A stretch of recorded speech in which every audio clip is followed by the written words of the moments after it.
মহিলারা মা হতে পারছি না, তারপরে কিন্তু সিস্ট হচ্ছে, ফাইব্রয়েডস হচ্ছে, পিসিওডি প্রবলেম হচ্ছে, বুঝাচ্ছে না?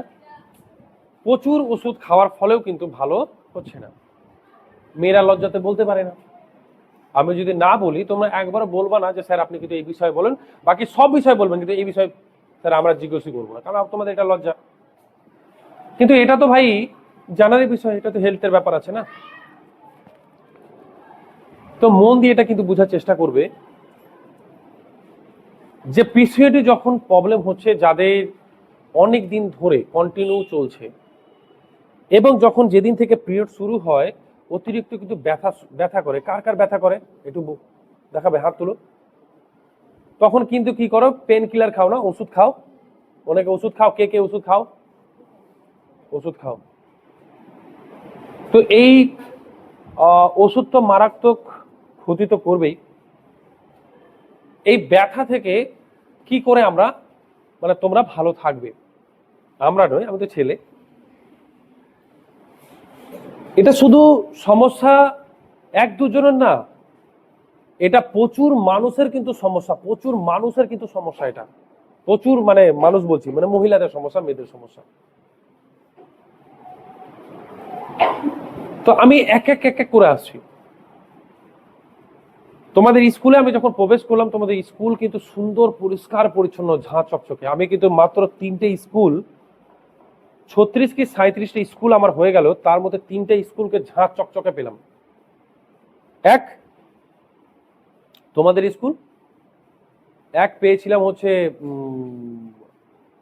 যাত্রা যাত্রা বলছি, সবিক, ওই স্কুলটার নাম কি, ওই জহরাতলা হাই স্কুল। আর এক পেয়েছি মানিকড়া হাই স্কুল, বলে দিলাম। তো কেন বলছি ভালো করে বুঝবে, শুধু স্কুল নয়, স্কুল তো পরিষ্কার পরিচ্ছন্ন আছেই, নিজের বাড়িটাকে পরিষ্কার রাখতে হবে, বিশেষ করে বাথরুমকে। মাথার মধ্যে এটাও রাখবা যে বাথরুম টয়লেট করার পরে, পেছাব করার পরে পর্যাপ্ত পরিমাণে কিন্তু জল দিয়ে কিন্তু পরিষ্কার করবা। ছেলেরা কিন্তু দাঁড়িয়ে পেছাব করে, মেয়েরা কিন্তু বসে। কেসটা কিছু মন দিয়ে বুঝবা। এই সমস্যা কিন্তু ছোট সমস্যা না, ওই জন্য ছেলেদেরকে আমি যেতে বলেছি। ইউট্রাসে কি হচ্ছে, সিস্ট হয়ে যাচ্ছে। জরায়ুতে কি হচ্ছে, সিস্ট হয়ে যাচ্ছে। কি হচ্ছে, সিস্ট হয়ে যাচ্ছে। এই সিস্টটা হচ্ছে কি করে, এই বাথরুম থেকে। বাথরুম থেকে মেয়েদেরকে বুঝাচ্ছি, তোমরা বাড়িতে থাকো, স্কুল থাকো, পর্যাপ্ত পরিমাণে কিন্তু জল আসার পর কিন্তু ফেলে ফেলে দিবা, যেন পরের জন বসে যখন সে পেছাব করবে তা যেন তার ক্ষতি না করে। শুধু স্কুল তো ছোট বাচ্চাদের, যাদের এরা প্রেজেন্ট নাই, যে মেয়েগুলো, ইভেন ছেলেদেরকে বলবা, এবং বাড়িতে সবাইকে বলবা যেন সেটাকে পরিষ্কার রাখে।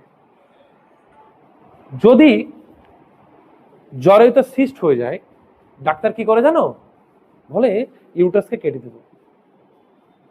আরে ভাই, আমার অঙ্গকে কেটে দিবে সে।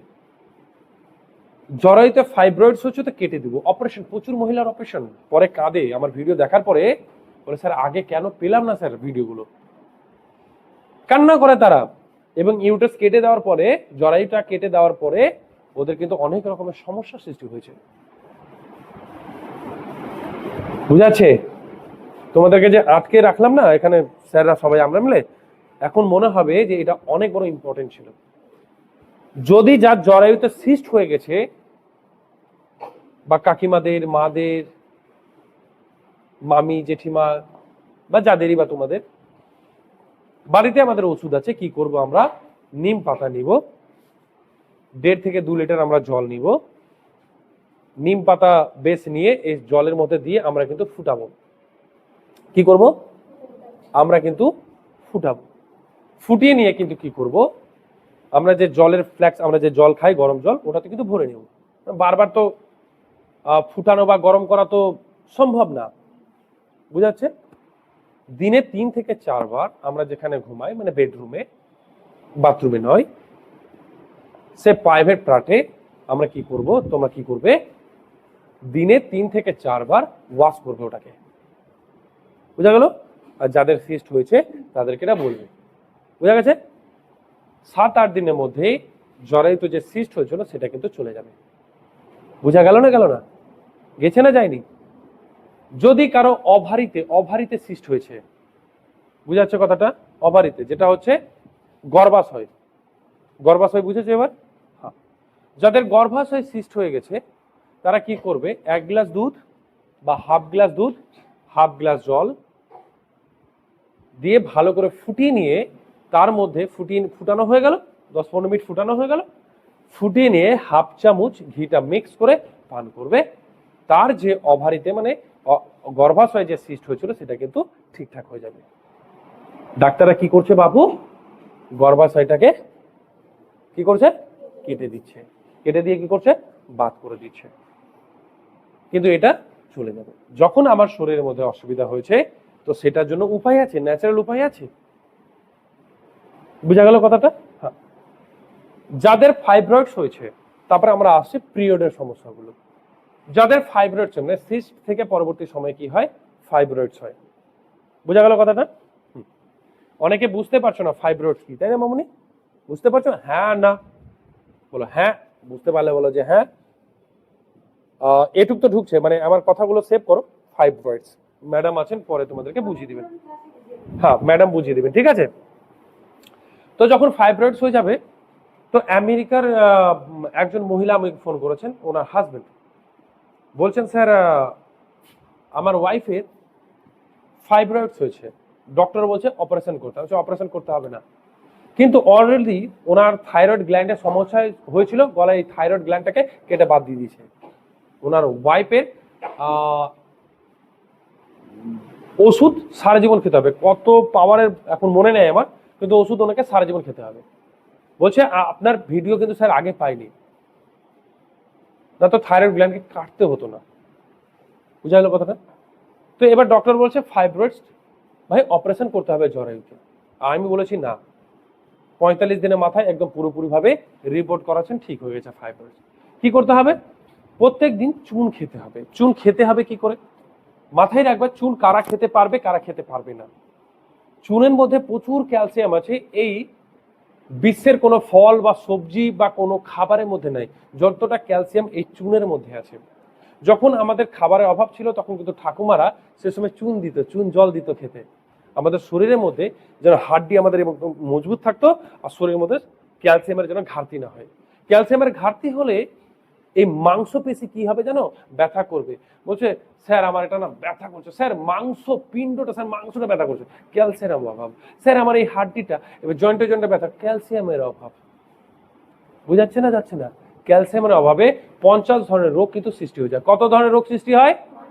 50 ধরনের রোগ কিন্তু সৃষ্টি হয়ে যায়। সবিক 50 ধরনের রোগ সৃষ্টি হয়। বুঝা গেল? তো এই চুন কারা খেতে পারবে না, মাথার মধ্যে রাখবা, চুন তারাই খেতে পারবে না যাদের পাথর হয়েছিল বা পাথর আছে, বা যারা পাথর অপারেশন করিয়ে নিয়েছে, তারা আর কোনোদিন চুন খেতে পারবে না। ধরো আমি এটা বললাম না, কিন্তু তোমরা বলে দিলে, তখন তো আবার চুন খেলে কি হয়ে যাবে, পাথর হয়ে যাবে। যাদের পাথর হয়েছিল, হয়েছে বা আছে, তাদের কিন্তু আর কোনোদিন ভবিষ্যতে আর কোনোদিন খেতে পারবে না। ঠিক আছে? তো চুন খাওয়ার প্রসেস কিন্তু 4-5টা আছে, 4-5 রকম। এক, তুমি জলের সাথে পান করতে পারো, জলের সাথে নিবা তো সকালবেলা নিবা। এক, দইয়ের সাথে নিবা তো দুপুরবেলা নিবা। ঠিক আছে? কত গ্রাম, কার জন্য কত গ্রাম সেটা বলে দিব। তারপরে ডালের সাথে নিতে পারো, ভাতের সাথে মেখে নিতে পারো, ফলের রসের সাথে নিতে পারো। বোঝা গেল কথাটা? ঠিক। যারা 15 বছরের ঊর্ধ্বে আছে তাদের হচ্ছে 1 গ্রাম, যারা 15 বছর নিচে এবং 5 বছর থেকে 15 বছরের যারা আছে তাদের হচ্ছে হাফ গ্রাম। এবং 1 গ্রাম বা হাফ গ্রাম তোমরা বুঝবে কি করে? 1 গ্রাম তোমরা চুন বুঝবে হচ্ছে একটা গমের দানা বরাবর, একটা গমের দানা বরাবরই হচ্ছে 1 গ্রাম। ঠিক আছে? ওর একটা গমের দানা বরাবরকে হাফ করে দেবে, সেটা হয়ে যাবে হাফ গ্রাম। ঠিক আছে? চুন যে শুধু ফাইব্রয়েডস হলেই তোমাকে খেতে হবে সেটা না। যাদের যেমন তোমরা স্টুডেন্ট লাইফ, তোমরা দইয়ের সাথে খাবা, প্রত্যেক দিন খাবা দইয়ের সাথে। যাদের 15 বছর হয়েছে তাদের 1 গ্রাম, যাদের 15 বছর নেই তারা হাফ গ্রাম দইয়ের সাথে মিক্স করে। এবং দই কখনো টক খেতে হয় না, দইয়ের মধ্যে অবশ্যই কিন্তু গুড় দিবা। আর দইয়ের সাথে লবণ মিক্স করবা না, কারণ দইয়ের সাথে যখনই লবণ মিক্স করবা ওই যে গুড ব্যাকটেরিয়া মরে যাবে, তাহলে মরা ব্যাকটেরিয়া কিন্তু আমরা ভেতরে নিব। ঠিক আছে? আর গুড ব্যাকটেরিয়া যখনই গুড় পাবে ও গুড ব্যাকটেরিয়ার পরিমাণ আরো সংখ্যা বেড়ে যাবে দইয়ের। বুঝা গেল কথাটা? বেনিফিট। বুঝা গেল কথাটা? তো এই চুন খেলে কি হবে, কন্টিনিউ 25-30 দিন খেলে কি হয়ে যাবে, ওনার যাদের ফাইব্রয়েডস আছে এটা কিন্তু ঠিক হয়ে যাবে। ক্লিয়ার হয়েছে মামুনিটা? ক্লিয়ার হয়েছে? ঠিক। এবার আমরা আসি পিরিয়ডের সমস্যা নিয়ে। তো পিরিয়ডের সমস্যা যখন 13 বছর থেকে শুরু হয়ে যাচ্ছে, শুরু হয় অনেকজনকে, যেদিন থেকে পিরিয়ড শুরু হয় মানে অনেকজনের কি হয়, মানে এর এর ব্যথাটা এতটা, অনেকজন কিন্তু মাথা ঘুরেও কিন্তু পড়ে যায়, আর অনেক প্রচুর পরিমাণে কিন্তু রক্ত বেরায়, বেরায় তো বেরায়। তো এটা থেকে আমরা কিভাবে মানে মুক্তি পাবো বা সুস্থ হব? অনেকজন কি করে, পেন কিলার খায়, ওষুধ খায়। এই ওষুধ খেয়ে পরবর্তী সময়ে এক কিডনিকে আমরা ড্যামেজ করব, তার সাথে সাথে আরো সমস্যা কিন্তু আমরা নিয়ে আসবো, কিন্তু কোনো রকম ভাবে এই ব্যথা থেকে আমরা কিন্তু মুক্তি পাবো না। বোঝা গেল কথাটা? যেদিন থেকে পিরিয়ড শুরু হবে সেদিন থেকে যে 4-5 দিন যেটা থাকবে, আমরা কি করব, 1 গ্লাস গরম জল সকালবেলা, 1 গ্লাস গরম জলে 1 চামচ ঘি, কি করব, 1 গ্লাস গরম জলে 1 চামচ ঘি আমরা মিক্স করে তোমরা কি করবে, পান করবে সকালে খালি পেটে। এটা কি হবে, এক পিরিয়ডের সমস্যা যে ব্যথা হচ্ছিল, ব্যথা বা বেদনা মানে যন্ত্রণা হচ্ছিল, এটা থেকে চলে যাবে। ব্যথা যে অতিরিক্ত যে ব্যথা হচ্ছিল, যে সমস্যা সৃষ্টি হয়, এটা কিন্তু কি হয়ে যাবে, রিমুভ হয়ে যাবে। আরো কি চমৎকার কাজ হবে, পিরিয়ড অনেকজনে কি হয়, সঠিক সময় আসে না, আবার সঠিক সময় যায় না, আবার 4 দিন 5 দিনের জায়গায় 7 দিন 8 দিন 10 দিনে থেকে যায়, আবার 2 মাস নাই, 3 মাস নাই, 4 মাস নাই, আবার 1 মাস নাই, এরকম করে চলে, তাই না? 2 মাস 3 মাস এরকম গ্যাপ থাকে। এ কি করবে, সঠিক সময় নিয়ে আসবে, যতটা পরিমাণে রক্ত বেরানো ততটা পরিমাণই বেরাবে, না কম না বেশি, ঠিক। আর সঠিক সময় তোমাদের পিরিয়ডটা আসবে। আর দ্বিতীয়ত, এই যে ব্যথা যে যন্ত্রণা হচ্ছিল, এই ব্যথা যন্ত্রণা থেকে কিন্তু তোমরা কি হবা, মুক্তি পেয়ে যাবা। ক্লিয়ার হচ্ছে মামুরিরা? এবং কিন্তু এই ঘি জলটা কদিন চলবে, মাত্র কদিন বলো তো, কদিন খাবো এই ঘি জল, কদিন খাবা,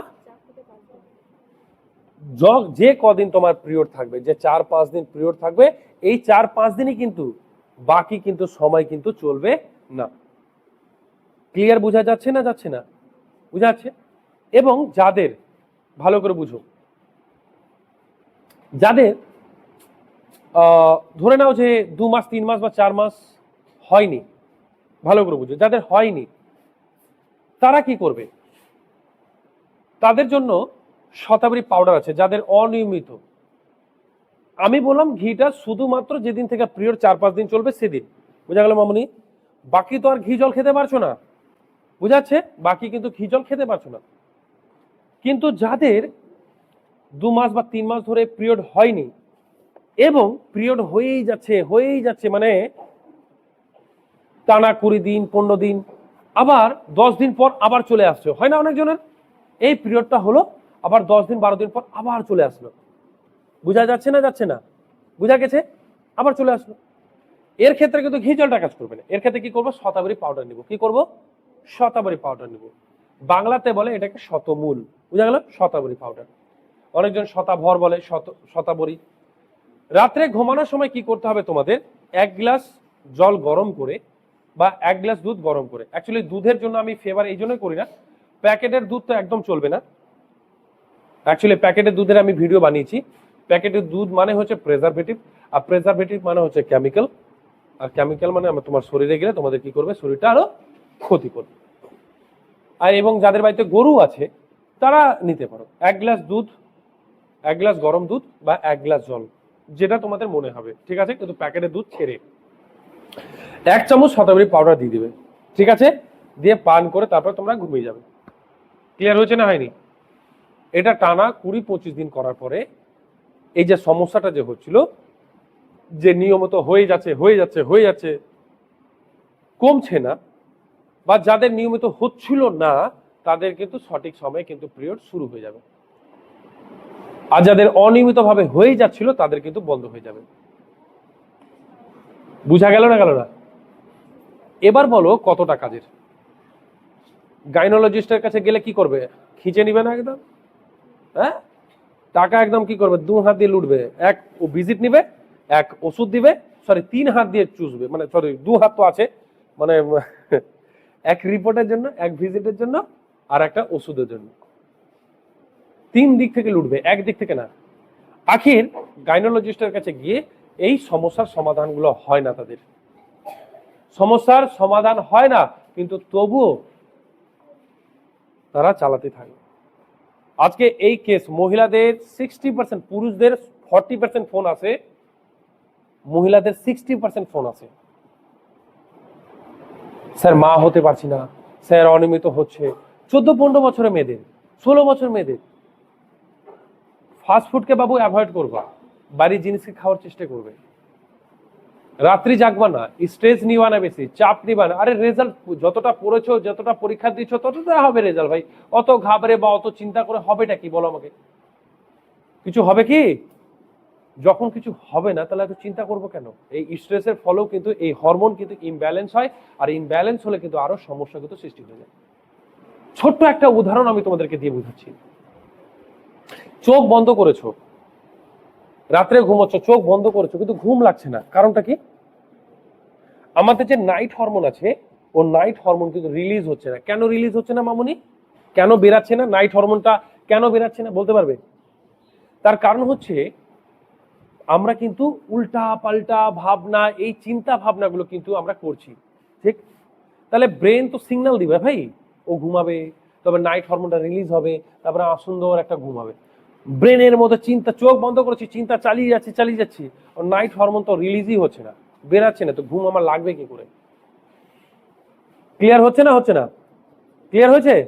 তো এটাই হচ্ছে বিষয়। তো সেরকম ভাবে চাপ বা স্ট্রেস কোনো রকম ভাবে নিবা না, পরবর্তী শরীর তোমাদের খারাপ হবে। এবার বলো, মেয়েদের জন্য এই এই টপিকটা কতটা ইম্পর্টেন্ট ছিল? আওয়াজ নেই বাবু মুখে। 100%। জোরে বলো। ওই আওয়াজই তো পাচ্ছি না। এত সুন্দর আমি টপিক আলোচনা করলাম তোমাদের জন্য, তো আওয়াজই বেরাচ্ছে না তোমাদের, তাহলে কেমন করে হবে? তাহলে জোরে একটা হাততালি দিয়ে দাও, তাহলে তাহলে হয়ে গেল।